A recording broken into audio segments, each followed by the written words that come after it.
Welcome back to the Couch Potato Show. This is a special interview with Coastal Carolina tight end Isaiah Likely. Isaiah, how are we doing today? Doing real good, my man. Thanks for having me. No problem. Thanks for coming on. So I want to start out. Um, just tell us a little bit about yourself, how you got into football, and just introduce yourself.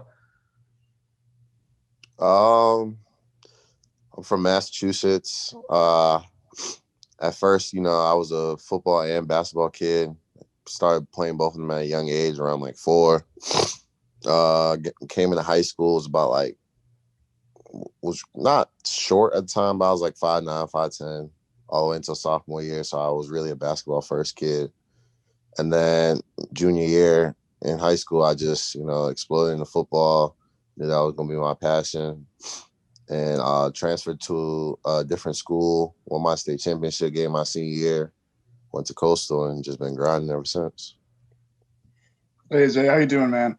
I was just wondering, coming out of high school, you were a two-star recruit. Did that ever fuel you at all? Did you see yourself as kind of like the underdog? Do you want to prove everybody wrong? And did you take that with you when you went to Coastal?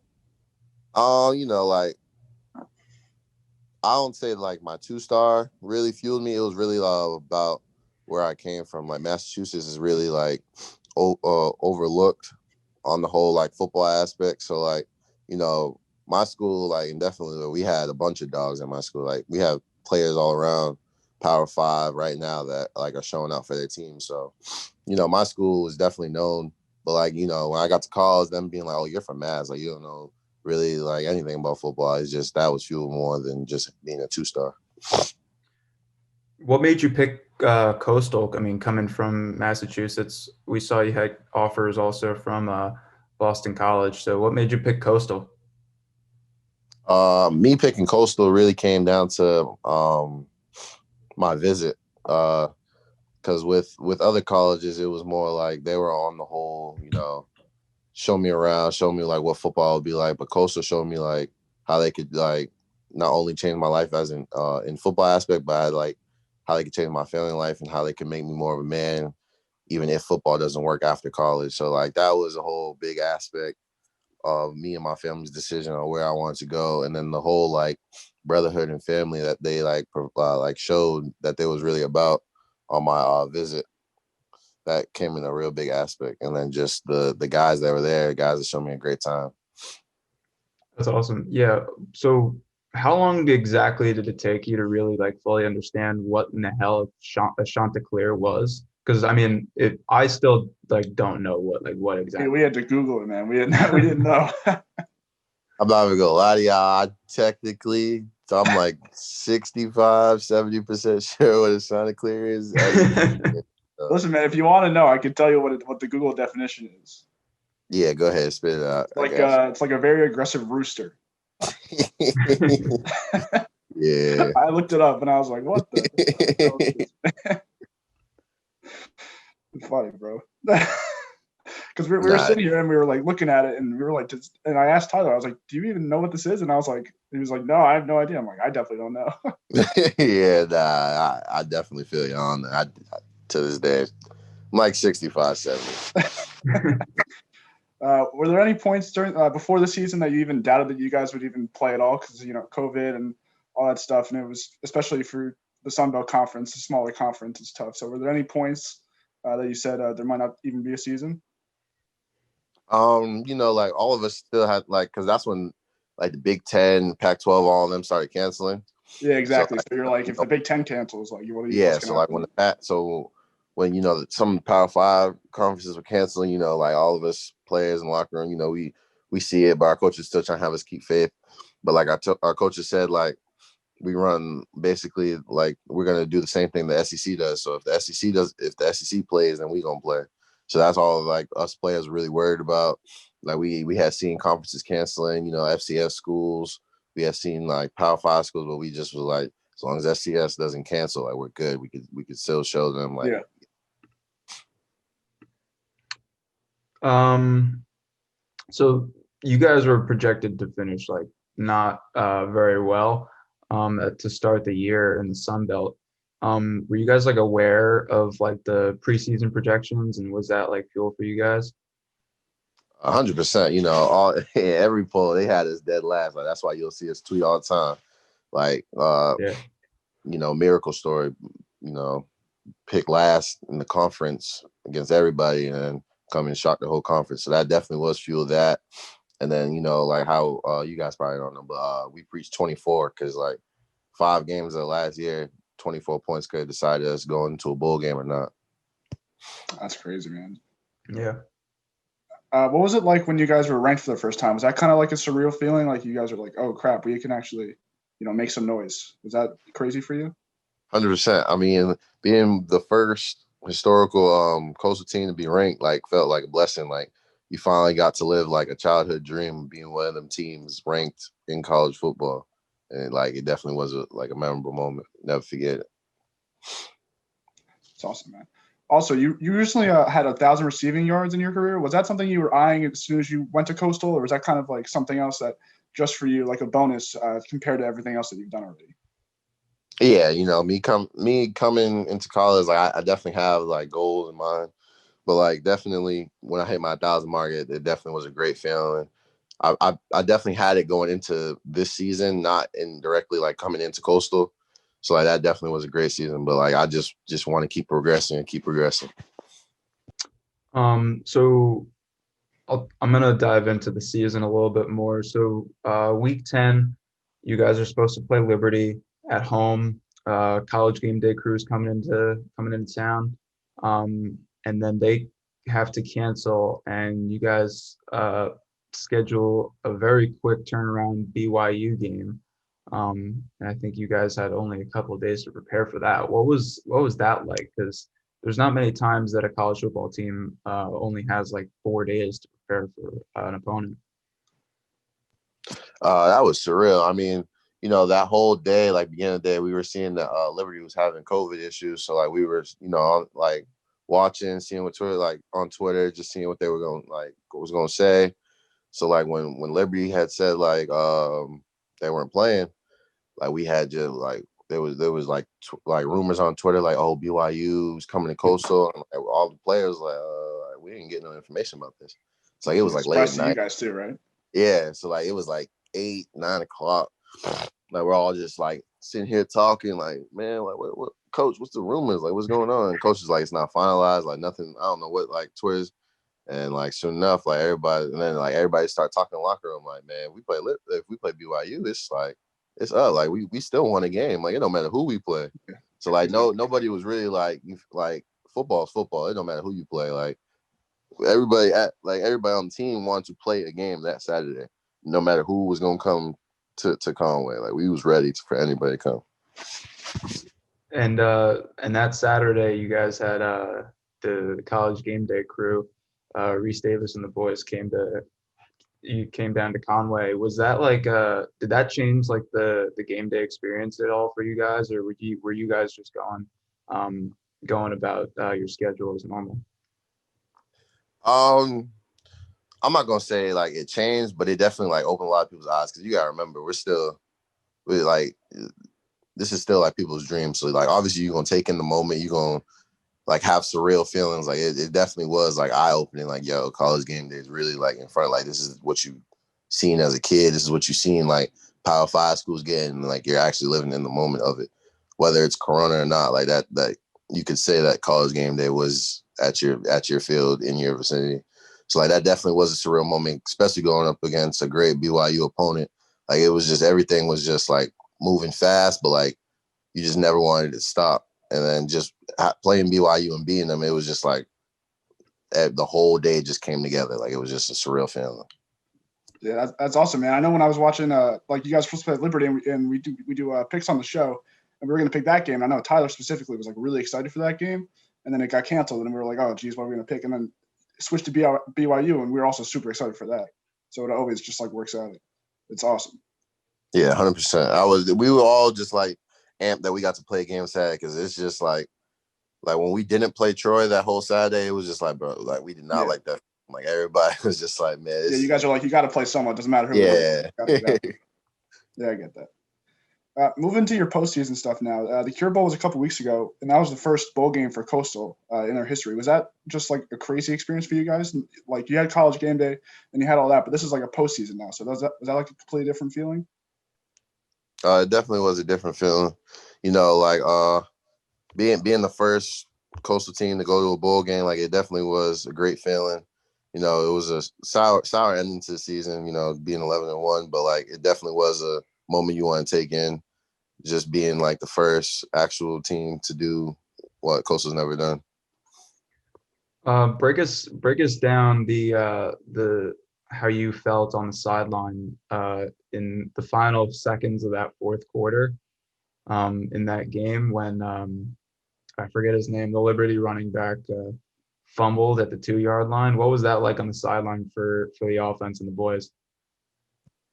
It just felt like the offense it just gave us a jump start. Like because the offense was like, we started off slow, started clicking a lot more to the end. So like we got the ball back. We was telling coach, like, if you want to do 40-second offense, like we can, like, coach, we got this.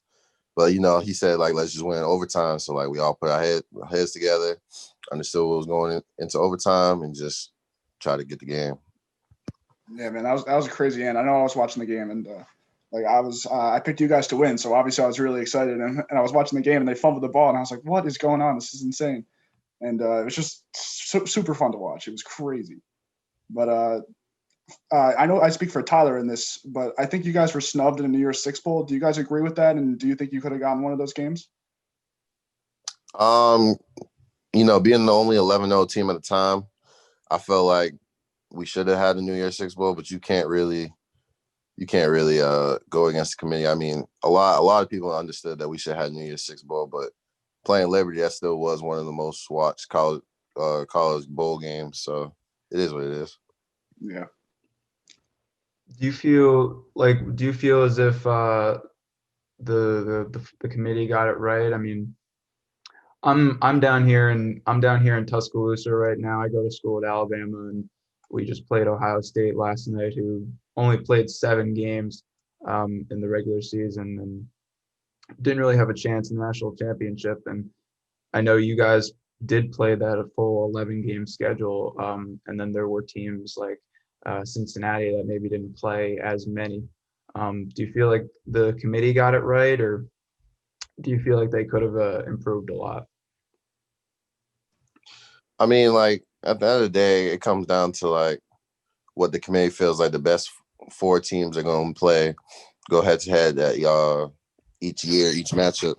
So like, I mean, you could say what you want about the committee, but like their word finally stands. So like, I'm not going to keep speaking on how the committee feels. I feel like if we wanted to play any team that they were going to give us, like we had a shot against any team on that 25 AP roster that they wanted to put us against. We felt like we could have the game.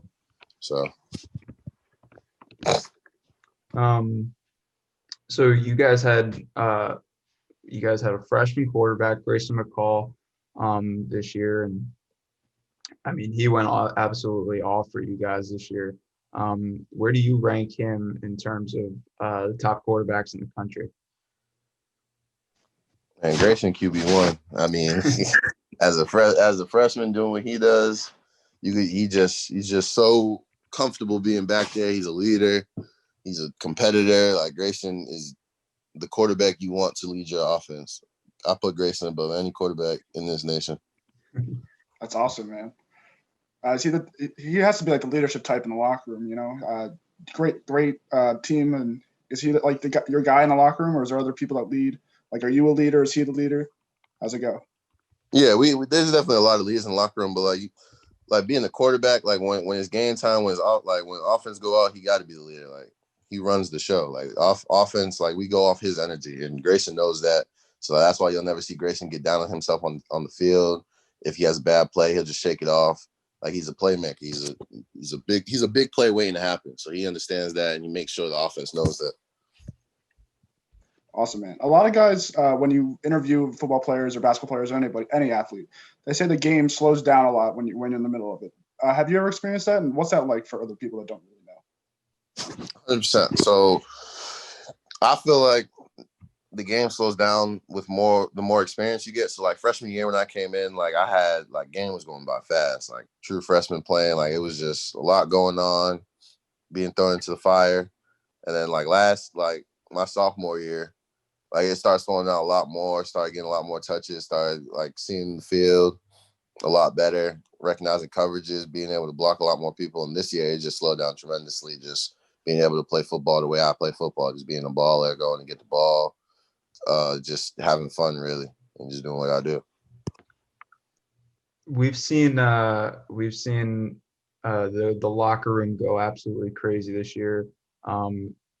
Break down what the post game celebrations were like, and because I mean I saw when I was watching College Game Day that one weekend, I saw costumes. There was wrestlers. I saw Steve Austin at one time. What was going on there? What was going on in the locker room at the time?